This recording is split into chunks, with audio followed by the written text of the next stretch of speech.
मंत्री जी, आप यहीं प्रतीक्षा करिए। गुफा के अंदर मैं अकेला ही जाऊंगा।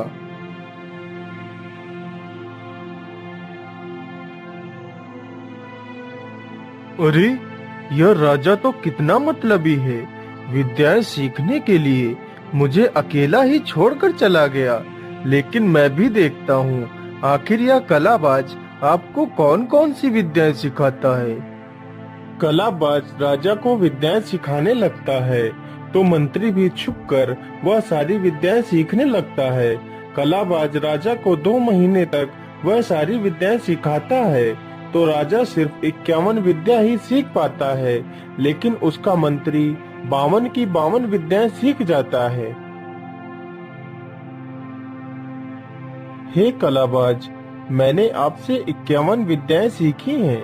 इतनी विद्याएं मेरे लिए पर्याप्त हैं। अच्छा कलाबाज जी, अब मैं अपने राज्य वापस जाना चाहता हूँ और जो भी विद्याएं आपने मुझे सिखाई हैं, मैं इनका इनाम तुम्हें अवश्य दूंगा। इतना कहकर राजा और मंत्री दोनों वहाँ से चल देते हैं। चलते चलते वह दोनों एक जंगल से गुजरते हैं। तभी देखा कि एक तोता जमीन पर मरा हुआ पड़ा है। अरे महाराज, आपने तो इतनी सारी विद्याएं सीखी हैं, तो क्या आप इस मरे हुए तोते को जीवित कर सकते हैं? हाँ हाँ मंत्री जी, क्यों नहीं, मैं इसे अभी जीवित कर देता हूँ। इसमें कौन सी बड़ी बात है। फिर राजा जमीन पर लेटता है और अपने प्राण निकालकर उस मरे हुए तोते में डाल देता है तो तोता जीवित होकर बैठ जाता है। तभी वह मंत्री अपना शरीर छोड़कर राजा के शरीर में प्रवेश कर जाता है और तुरंत उठकर उस तोते को मारने के लिए झपटता है तो राजा मंत्री की चाल को समझ जाता है और फुर से उड़ जाता है। जब वह मंत्री राजा के भेष में वापस घर आता है तो वह किसी भी फैसले को सही ढंग से सुलझा नहीं पाता है। अरे, ये महाराज को क्या हो गया है? ये किसी भी फैसले को सही से सुलझा क्यों नहीं पा रहे हैं? ये महाराज तो नहीं हो सकते। कहीं हमारे महाराज के साथ कुछ गलत तो नहीं हो गया?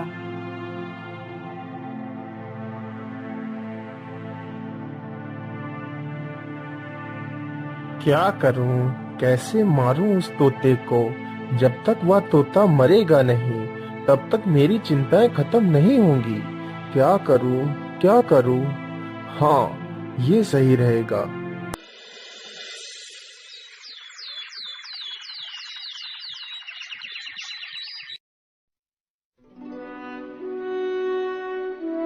सैनिकों, हमारे पूरे राज्य में घोषणा करा दो, जो भी इंसान मुझे जितने ज्यादा तोते पकड़ कर देगा, मैं उसे उतना ही ज्यादा धन दूंगा। मैं उसे एक तोते के बदले 1 स्वर्ण मुद्रा दूंगा।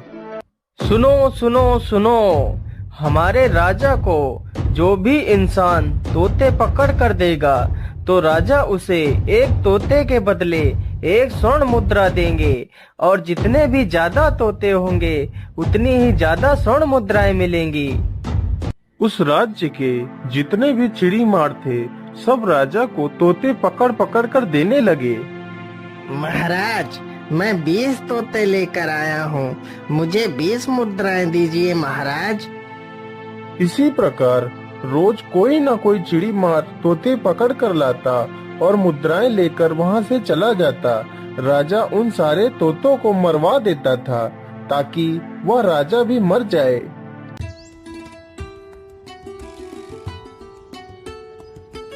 हाय हाय, हमारे राज्य के तो सारे चिड़ीमार धनवान हुए जा रहे हैं और मेरा पति तो अभी ससुराल में ही पड़ा है। पता नहीं वहाँ क्या खिचड़ी पका रहा है।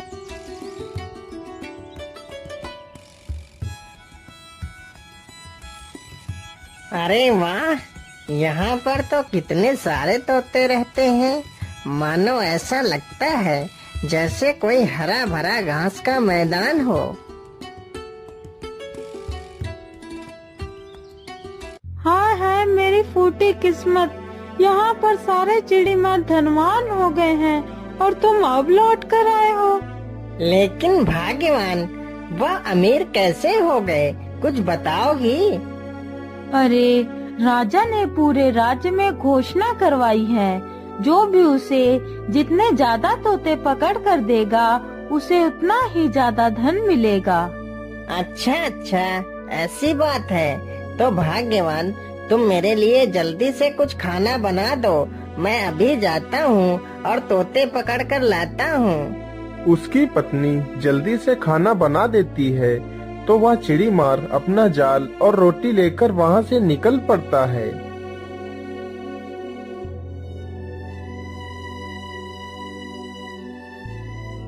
फिर वह अपना जाल बिछाकर उसमें दाने डालकर वहीं पेड़ के नीचे सो जाता है। तभी वहाँ पर 50 तोतों का झुंड आ जाता है और दाने चुनने के लिए उसी स्थान पर उतर पड़ता है और जाल में फंस जाता है। उसी झुंड में वह राजा भी था। अरे मेरे प्यारे भाइयों, अब हम इस जाल में फंस चुके हैं, अब हमारा बचना असंभव है। अरे मेरे प्यारे भाई, मैं मरना नहीं चाहता। क्या इस जाल से मुक्त होने का कोई उपाय नहीं है? एक उपाय है मेरे प्यारे भाइयों, हम इस जाल से बच सकते हैं। वो कैसे भाई, हमें जल्दी बताओ।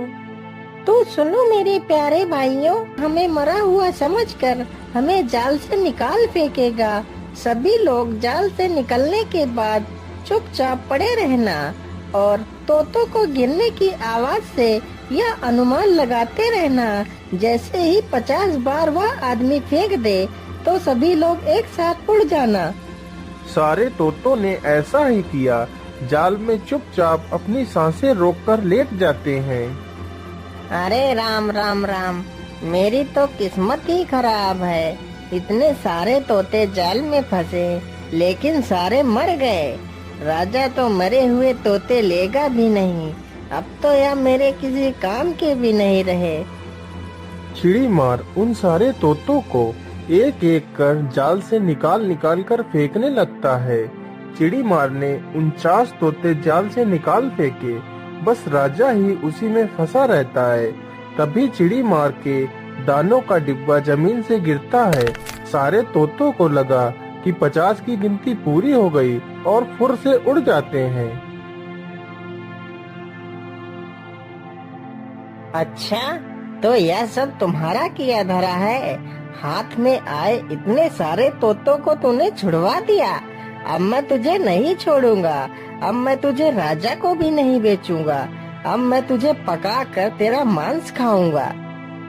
चिड़ी मार उस तोते को अपने घर ले जाता है और अपनी पत्नी को सारी कहानी सुनाता है। अब मैं इसे जिंदा नहीं छोड़ूंगा। तुम जल्दी से मिर्च मसाला तैयार करो, मैं इसका आज मांस जरूर खाऊंगा।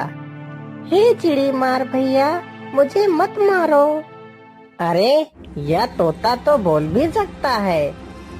हाँ चिड़ी मार भैया, मैं बोल सकता हूँ। यदि तुम मुझे उस दुष्ट राजा को न देकर मुझे कैसे भी करके उसकी रानी के पास भेज दो तो मैं तुम्हें इतना धन दिलाऊंगा जो तुम कभी सपने में भी नहीं सोच सकते हो। अच्छा, तो तुम मुझे बहुत सारा धन दिला सकता है? हाँ हाँ चिड़ी मार भैया, मैं आपको बहुत सारा धन दिला सकता हूँ। तो ठीक है रामकली, तुम इसे अपनी साड़ी में छिपाकर रानी के पास ले जाओ। फिर वह चिड़ी मारन उस तोते को रानी के पास ले जाती है तो तोता अपनी रानी को सारी कहानी सुनाता है। इस चिड़ी मारिन ने ही मुझे यहाँ तक पहुँचाया है। यह जितना भी धन मांगती है इसे दे दो।